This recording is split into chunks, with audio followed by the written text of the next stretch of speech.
इंसान घृणा, मोहब्बत और करुणा के मिश्रण से बना एक जीव है। कोई भी शख्स इन जज्बातों से ऊपर उठकर खुद को परिभाषित नहीं कर सकता। लेकिन जब इन तीनों जज्बातों में से किसी भी एक जज्बात की मात्रा ज्यादा हो जाती है, तो शुरू होती है विनाश की एक लहर, जो अपने आप में इतनी अंधी होती है कि इंसान का सही और गलत को मापने का पैमाना ही खराब हो जाता है। मैं एक मुस्लिम कम्युनिटी से आता हूँ, लेकिन मैंने खुद को कभी भी धर्म के तराजू में नहीं तोला। मैंने खुद को एक इंसान से बढ़कर अपने जीवन में कभी भी कुछ भी नहीं समझा। लेकिन सवाल है कि मैं आपको ये सब क्यों बता रहा हूँ। इस सवाल का जवाब आपको आगे वीडियो में मिल जाएगा। लेकिन मेरी आप सबसे दरख्वास्त है कि आप जब इस वीडियो को देख रहे हो, तब आप अपनी रिलीजियस ईगो को साइड में रख दीजिएगा और सिर्फ एक इंसान होने की हैसियत से इस वीडियो को देखिएगा। आप थोड़ी देर के लिए भूल जाइएगा कि आप एक हिंदू हैं या फिर आप एक मुसलमान हैं। बस ये याद रखिएगा कि आप सिर्फ एक इंसान हैं। मैं इस वीडियो को लाइक या फिर चैनल को सब्सक्राइब करने के लिए बिल्कुल भी नहीं कहूँगा, बल्कि मैं चाहता हूँ कि आप इस वीडियो को ज़्यादा से ज़्यादा शेयर करें, जिससे कि जो लोग अब इस केस को भूल चुके हैं उन्हें याद आ सके कि हमारे समाज में आज भी हमारी बच्चियां कितनी असुरक्षित हैं। दिन था 10 जनवरी 2018 का। उस दिन जम्मू कश्मीर के कठुआ के पास रसाना गांव में आसिफा बानो नाम की 8 साल की मासूम बच्ची अपने घर से बाहर निकली और वो जंगल की तरफ जा रही थी अपने घोड़ों को चराने। उसने अपने पिता मोहम्मद यूसुफ उजवाला और अपनी माँ नसीमा बीबी से कहा कि अम्मी अब्बू, मैं घोड़ों को चराने के लिए जंगल में जा रही हूँ। तो आसिफा के अम्मी अब्बू ने कहा कि ठीक है बेटा, तुम जाओ, लेकिन थोड़ा जल्दी आ जाना। उसने कहा कि ठीक है, वो जल्दी आ जाएगी। उसके अम्मी अब्बू ने उसको जंगल में जाने दिया, क्योंकि वो पहले भी कई बार घोड़ों को चराने जंगल में जा चुकी थी और उस एरिया में किसी भी प्रकार के अपराध ना के बराबर होते हैं, इसलिए उसके अम्मी अब्बू को टेंशन ही नहीं थी। लेकिन आसिफा के अम्मी अब्बू को नहीं पता था कि वो लोग उसको आखिरी बार देख रहे हैं और आज के बाद आसिफा के साथ जो होगा वो पूरी दुनिया में एक बहस छेड़ देगा कि इंसान की इंसानियत इस तरह से कैसे मर सकती है। मासूम आसिफा के साथ क्या हुआ, ये जानने से पहले हमें जानना होगा कि आखिर आसिफा है कौन। आसिफा बानो का जन्म साल 2010 में जम्मू कश्मीर के कठुआ में हुआ था। आसिफा के जो माँ बाप हैं, मोहम्मद यूसुफ पुजवाला और नसीमा बीबी, वो आसिफा के फॉस्टर पेरेंट्स हैं। मतलब आसिफा यूसुफ और नसीमा की गोद ली हुई औलाद थे। मोहम्मद यूसुफ पुजवाला और नसीमा बीबी की 2 लड़कियां थीं, जिनकी कुछ सालों पहले एक दुर्घटना में मौत हो गई थी, जिसकी वजह से यूसुफ और नसीमा बे औलाद हो गए थे। इसलिए इन दोनों ने फैसला किया कि ये दोनों नसीमा बीबी के भाई और मोहम्मद यूसुफ पुजवाला के साले मोहम्मद अख्तर से उनकी एक बेटी गोद ले लेंगे और उसी गोद ली हुई बेटी का नाम था आसिफा बानो। आसिफा मुस्लिम कम्युनिटी की बकरवाल कास्ट से आया करती थी, जो असल में एक खाना बदोश चरवाहे होते हैं। इनको जम्मू कश्मीर में गुज्जर भी बोला जाता है। मैं आपको इनका धर्म और कास्ट इसलिए बता रहा हूँ क्योंकि यही दोनों चीजें आगे चलकर इस लड़की के लिए एक ऐसा काल बनी जिसने इस मासूम से बच्चे को नर्क की एक ऐसी आग में झोंका जिसने इंसानियत को शर्मसार कर रख दिया। 10 जनवरी के दिन जब आसिफा अपने घोड़ों को चराने अपने घर से निकली थी, उस दिन के बाद से किसी ने भी आसिफा को नहीं देखा। 2 दिनों तक आसिफा की तलाश करने के बाद जब उसको कोई पता नहीं चला, तो उसके माँ बाप ने फैसला किया कि वो पुलिस में उसकी मिसिंग कंप्लेन लॉन्च करेंगे। 12 जनवरी 2018 को आसिफा के माँ बाप ने उसकी एक missing complaint Hiranagar police station में दर्ज करवाई, जिसमें उन्होंने ये दावा किया कि आसिफा 12:30 बजे घर से निकली थी और उसको आखिरी बार जंगल में दोपहर 2 बजे के आसपास देखा गया था। जब 4 बजे घोड़े अपने आप घर वापस आ गए, तो पता चला कि आसिफा घोड़ों के साथ है ही नहीं। इसके बाद आसिफा की तलाश की गई, लेकिन किसी के हाथ उसका कोई भी सुराग नहीं लगा। 12 जनवरी के बाद से पुलिस ने आसिफा की तलाश शुरू करी, लेकिन गांव वालों के अकॉर्डिंग ऐसा लग रहा था कि जैसे पुलिस का कोई इंटरेस्ट ही ना हो आसिफा को ढूंढने में। पुलिस और गांव के दूसरे लोग आसिफा को ढूंढते रहे, लेकिन आसिफा का एक भी सुराग किसी के हाथ नहीं लगा। फिर दिन आया 17 जनवरी 2018 का, जब आसिफा के घर वालों को उसकी लाश पास के जंगल में मिलती है। और यकीन मानिएगा, आसिफा की डेड बॉडी की स्थिति इतनी ज्यादा बुरी थी कि अगर आप उसकी डेड बॉडी को देख लेते तो शायद आपको कोई हफ्तों तक नींद नहीं आती। आसिफा की शक्ल पहचान में भी नहीं आ रही थी। आसिफा की लाश मिलने के साथ ही पूरे गांव में कोहराम मच गया। पुलिस ने जल्दी से लाश को अपने कब्जे में लिया और उसको पोस्टमार्टम के लिए भेजा। पोस्टमार्टम से पता चला कि आसिफा के साथ कई दिनों तक बलात्कार किया गया है, और ये बलात्कार किसी एक शख्स ने नहीं किया है, बल्कि कई सारे लोगों ने मिलकर इस फूल सी बच्ची के साथ ये दरिंदगी करी है। जब ये बात मीडिया में आई, तब तुरंत पूरे देश के साथ पूरी दुनिया में लोग आसिफा के कातिलों को ढूंढने के लिए प्रदर्शन करने लगे और लोगों की मांग थी कि आसिफा के बलात्कारियों को और कातिलों को बद से बदतर सजा दी जाए। कई सारी यूनिवर्सिटीज, कॉलेजेस और डिपार्टमेंट्स में लोग इस क्रूर घटना के लिए प्रोटेस्ट करने लगे। बहुत सारे सेलिब्रिटीज ने अपने हाथ में प्ले कार्ड पकड़कर आसिफा के लिए न्याय की मांग करी। ट्विटर पर जस्टिस फॉर आसिफा के नाम के हैशटैग्स की जैसे कि बाढ़ सी आ गई थी। हर कोई उस वक्त बहुत ज्यादा गुस्से में था। उस वक्त सभी लोगों ने धर्म की दीवार को तोड़ते हुए एक इंसान होने की हैसियत से आसिफा के लिए इंसाफ की मांग करी। पूरे समाज में एक बहस छिड़ गई थी कि आखिर हम लोग इस समाज को कहाँ ले आए हैं। आज की तारीख में जवान लड़कियों को तो छोड़िए, मासूम बच्चियां भी सुरक्षित नहीं है। इस समाज में इतने दरिंदे भरे हुए हैं जो बस इस फिराक में बैठे हैं कि कब उनके हाथ कोई मासूम शिकार लगेगा। जब पुलिस पर चारों तरफ से दबाव पड़ने लगा तब पुलिस ने अपनी इन्वेस्टिगेशन को और तेजी से चलाया। कड़ी से कड़ी मिलाते हुए पुलिस आसिफा के दोषी तक पहुंच गई।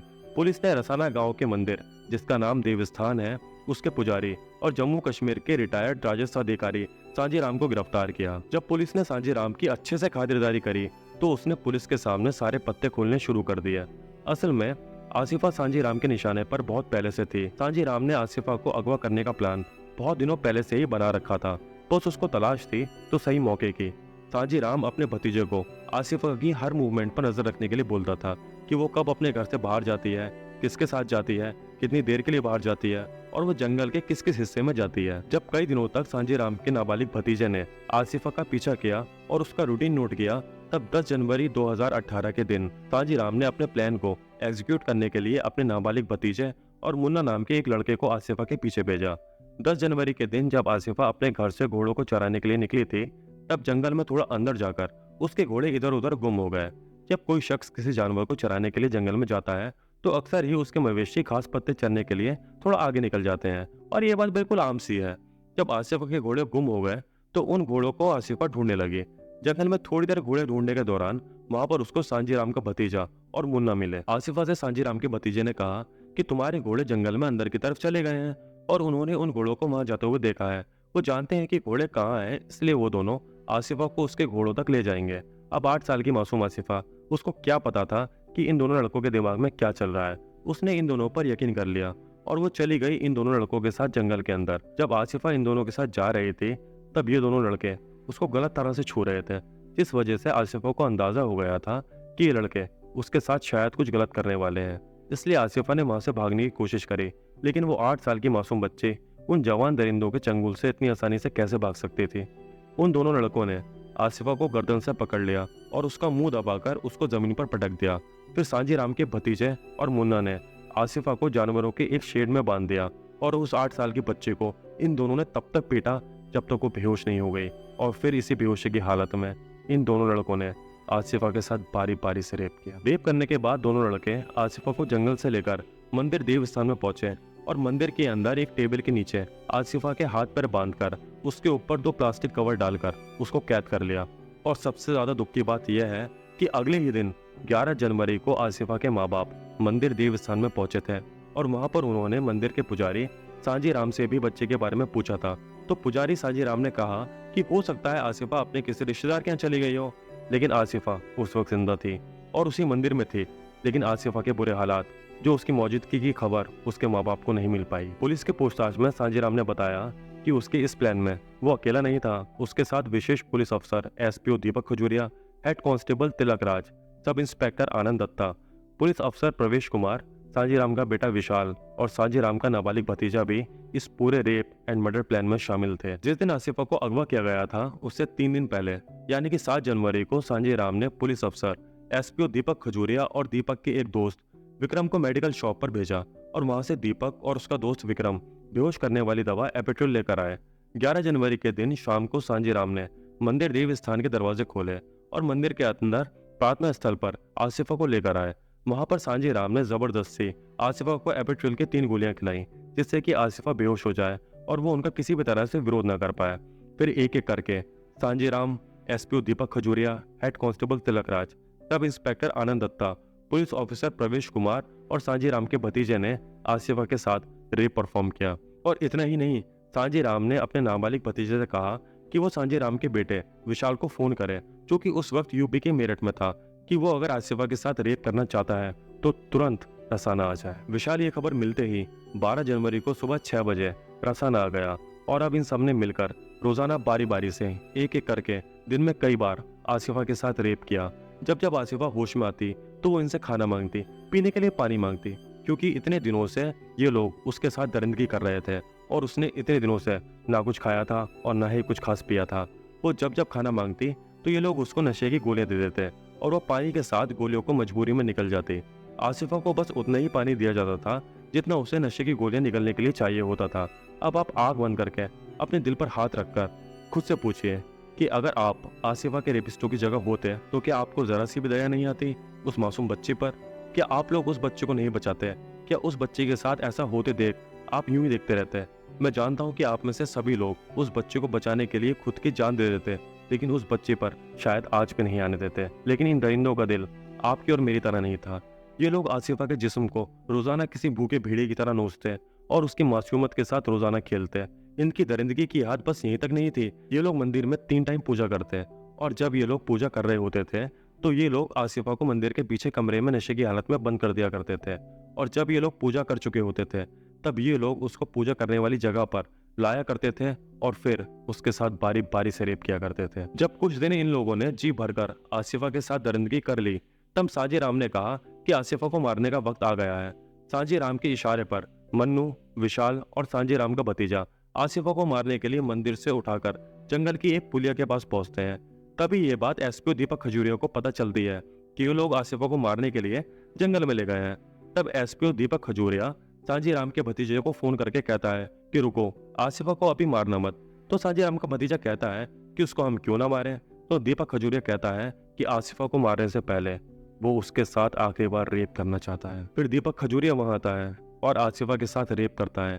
रेप करने के बाद दीपक खजूरिया आसिफा का गला अपने हाथों से दबाकर उसको मारने की कोशिश करने लगता है, लेकिन वो उसको मार नहीं पाता है। इसलिए सांजी राम का भतीजा आसिफा के दुपट्टे से उसका गला कस के दबाता है और उसको मार देता है। लेकिन इन लोगों का दिल उसका गला दबाकर मारने के बाद भी नहीं बढ़ता है।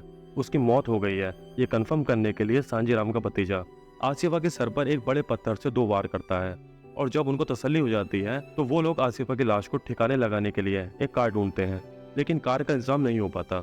इसलिए वो लोग लाश को उठाकर मंदिर देवस्थान में ले जाते हैं और आसिफा की लाश उसी मंदिर के प्रार्थना स्थल पर रख देते हैं। 15 जनवरी को पुजारी सांजी राम कहता है कि आसिफा की लाश को जंगल में फेंक दो। बाद में आसिफा की लाश को जंगल में फेंक दिया जाता है और फिर उसके बाद जैसा कि आप सबको पता ही है कि जंगल में आसिफा की लाश शत विशत हालत में उसके माँ बाप को मिलती है। उसकी लाश की ऐसी हालत थी कि देखने वाले कुछ लोग बेहोश हो गए थे। मैं आपको आसिफा की डेड बॉडी की वीडियो दिखाने जा रहा हूँ। ये वीडियो काफी डरावनी है क्योंकि आसिफा के ऊपर जो सितम किए गए थे वो बेहद ही भयानक थे। इसलिए जिन लोगों को ऐसी चीजें देखने से अनईजी फील होता है वो प्लीज ये वीडियो बिल्कुल भी ना देखें। हेलो दोस्तों, अस्सलाम वालेकुम। यही है वो बच्ची जिसके साथ जुल्म हुआ है। तो आप सबसे गुजारिश है कि इसको जितना ही हो सके उतना अपने हर इंसान तक ये वीडियो पहुंचनी चाहिए। इन जालिमों को फांसी, इनके साथ जितना भी हो सके, मैं बात नहीं कर सकता इस टाइम। इसकी शक्ल देखिए, आप इसका चेहरा देखिए, इस मासूम के साथ उन जालिमों ने, बेरहमों ने क्या किया है। दोस्तों सिर्फ इतना ही कह सकता हूँ, प्लीज खड़े हो जाइए और इस बच्ची के लिए पूरे इंडिया में, पूरे हिंदुस्तान के और पूरी दुनिया से अपील कर रहा हूँ कि इसलिए आवाज उठाइए। यही रिक्वेस्ट कर रहा हूँ आप सबसे, ज्यादा मैं कुछ नहीं कह सकता हूँ। Thank you. आपने देख ही लिया होगा कि बेचारी मासूम आसिफा के साथ इन दरिंदों ने क्या किया था। मैंने अभी तक आपको जो कुछ भी इस केस के बारे में बताया है वो इस केस का सबसे भयानक पहलू नहीं था। भयानक पहलू शुरू होता है इस घटना के सामने आने के बाद, जब पुलिस ने सांजी राम से पूछा कि उसने ये सब कुछ एक बच्ची के साथ ही क्यों किया है। तो सांजी राम ने जो बताया वो रोंगटे खड़े कर देने वाला था। असल में कठुआ जो जिला है वो जम्मू में लगता है और जम्मू में हिंदू पॉपुलेशन अधिक है। जम्मू में मुस्लिम कम्युनिटी माइनॉरिटी में है, यानी कि मुसलमान वहाँ पर अल्पसंख्यक है। जैसा कि मैंने पहले आपको बताया था कि आसिफा बकरवाल समुदाय से आती थी और बकरवाल समुदाय के लोग इस्लाम धर्म को माना करते हैं। इसलिए कठुआ के रसाना गांव के डोगरा हिंदुओं को लगने लगा कि बकरवाल समुदाय के लोग मुसलमान हैं और ये लोग यहाँ पर अपनी तादाद बढ़ा रहे हैं। डोगरा समुदाय के लोगों को लग रहा था कि बकरवाल समुदाय के लोग उनकी गायों को चोरी करके कश्मीर में बेच आते हैं और ये लोग इनकी फसलों को भी नुकसान पहुंचाते हैं। हालांकि उनकी इसमें से कोई भी बात साबित नहीं होती थी, लेकिन फिर भी ये पूर्वाग्रह डोगरा हिंदुओं के अंदर बसा हुआ था। सांजी राम भी इसी डोगरा हिंदू कम्युनिटी से ताल्लुक रखता है और उसका पहले भी कई बार बकरवाल समुदाय के लोगों से टकराव हो चुका है, जिसके चलते कई बार पुलिस केस भी सांजी राम के खिलाफ दर्ज हुए हैं। इसी मजहबी नफरत के चलते सांजी राम ने प्लान बनाया कि आसिफा को किडनैप करके वो उसके साथ इतना भयानक काम करेंगे कि बकरवाल खुद डर के कठुआ छोड़कर भाग जाएंगे। और अपनी इसी रिलीजियस ईगो को सेटिस्फाई करने के लिए सांजी राम ने आसिफा के साथ ऐसी दरिंदगी करी जिसको इतिहास में कभी भी नहीं भुलाया जा सकता। लेकिन ये भी इस केस का सबसे भयानक पहलू नहीं है। अब आप लोग सोच रहे होंगे कि मैं बार बार कहे जा रहा हूँ कि ये भी इस केस का भयानक पहलू नहीं है, वो भी इस केस का भयानक पहलू नहीं है, तो फिर आखिर इस केस का भयानक पहलू है कौन सा? इस केस का भयानक पहलू है आसिफा के दोषियों को मिला जन समर्थन। जी हाँ, सच्चाई सामने आने के बाद बहुत सारे राइट विंग हिंदू संगठन इन दरिंदों के समर्थन में आ गए और डिमांड करने लगे कि ये दरिंदे निर्दोष हैं, ये लोग बहुत मासूम हैं, इन लोगों को मुसलमान जबरदस्ती फंसा रहे हैं। हिंदू एकता मंच ने मार्च 2018 में इन रेपिस्टों के समर्थन में रैली निकाली और हद तो तब हो गई जब इस रैली में लोगों ने अपने हाथों में तिरंगा पकड़ रखा था।